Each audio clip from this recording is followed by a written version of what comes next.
What is going on, guys? Welcome to your 81st Java tutorial, and we are finally going to learn how to read stuff from a file. So as you can already see, I created this Chinese.txt file and I added 3 more records to it. So the first one is Bucky, the second one is the ID number, and then a name, ID number, name, ID number, name. So it has 4 records, and a record is pretty much a row of data. So now let's go ahead and figure out, alright, we learned how to open a file, we learned how to write this stuff on this file, but we don't know how to access it from a Java program. So that's what I'm going to be teaching you today. And the thing I didn't tell you is before we use scanner, that scanner object, to read from our keyboard using system_in. But we can actually use scanner to read from a file as well. So let's go ahead and first make a private scanner variable. So I'm going to name mine scanner x, and I'm going to move that cursor out of the way. And now let's go ahead and just make a method to open the file first. So public void open file, and let's go ahead and put try to open the file. So we're going to set x, and again here's where we're going to put new scanner. And instead of putting system in here, which would be the keyboard, just put new file and put that Chinese.txt. Did I spell it right? Yep. And now instead of reading from your keyboard, it's actually going to read from this Chinese.txt file right here. So that's a neat little trick that you can do. And if we get any errors, let's just go ahead and catch those errors. Exceptions. E, and now what do we want to do? Let's go ahead and write system out print line, and let's go ahead and print something like could not find file. Looks good enough. So now we have a method to open the file. Easy enough. So what method do we need after this? Well, this tutorial is all about reading files, so let's go ahead and make a method to read the data from that file. So public void, just name it like read file or something like that. And what we want to do, whooping cough. The first thing we want to do is create a while loop, and it goes something like this: while put your file name, which is x, and then we want to put has next. And what this is going to do, it's a built-in method. It's going to make a while loop, and it's going to keep going until it reaches the end of the file. So it's going to loop through this, and has next pretty much means if you hover over it, another input. So as long as there's something there, it's going to continue. As soon as there's nothing there and it reaches the end of the file, this is going to be false, and this while loop is going to break out. So that's why we can write while x has next. It pretty much means while the file x has something in it. So what we want to do is, you see, each of these records has an ID number, a first name, and a last name. So we're going to want 3 variables to hold those. String a, and let's go ahead and copy that. Actually, we're going to put string a equals x dot next. And what this means is pretty much it's going to do this.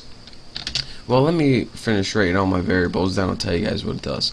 String a equals next, and this is going to be b and c. What it's going to do is this: it's going to loop through the very first thing it sees, and it's going to assign 20 equal to a. Then it's going to assign Bucky equal to b and Roberts equal to c. And then what we're going to put after this is we're just going to go ahead and print those out. So system out print, actually printf would be better. So let's go ahead and print just 3 string variables.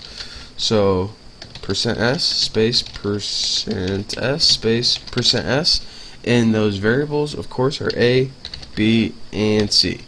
So now what it's going to do is, after it gets those 3, it's going to print it out, and might want to put a new line there, and then it's going to go, alright, next 60A, Joe is B, and Doe is C. Now I'm going to print all those out, and it's going to keep printing those out until it gets to the end of the file, which is right here, and then it's going to break out of that while loop. So that's actually the only thing we need in this read file method right there.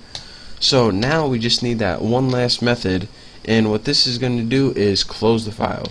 So public void close file, just like that. And all we want this to do is close that file X. And now looks like we got everything. Check for errors. And now we can go ahead and start putting it in our main. So let's go ahead and put read file. I didn't name that read file. Yep.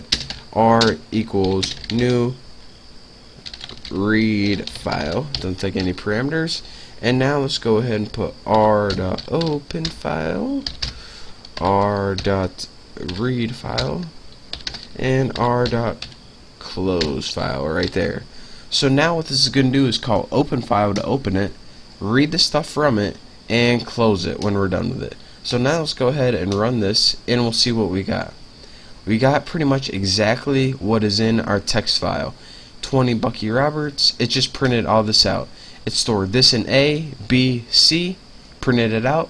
Then it got 3 new variables, stored this in A, B, C, printed out, A, B, C, A, B, C. And then it got to the end of the file and it broke out.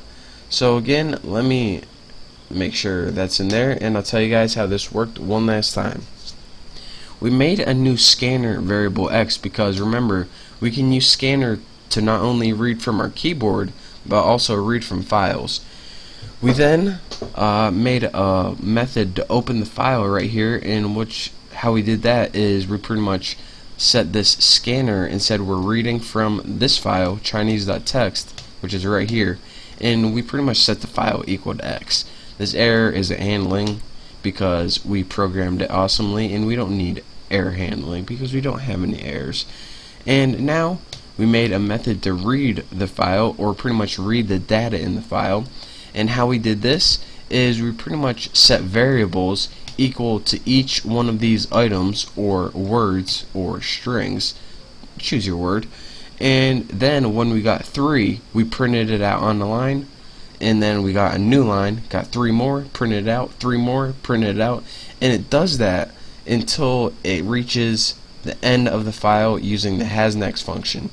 And last but not least, we close the file because, you know, it's just good programming. So that is that for how to read a file in Java. That's it. I mean, nothing else to say except thank you guys for watching. Don't forget to subscribe, and I will see you next time.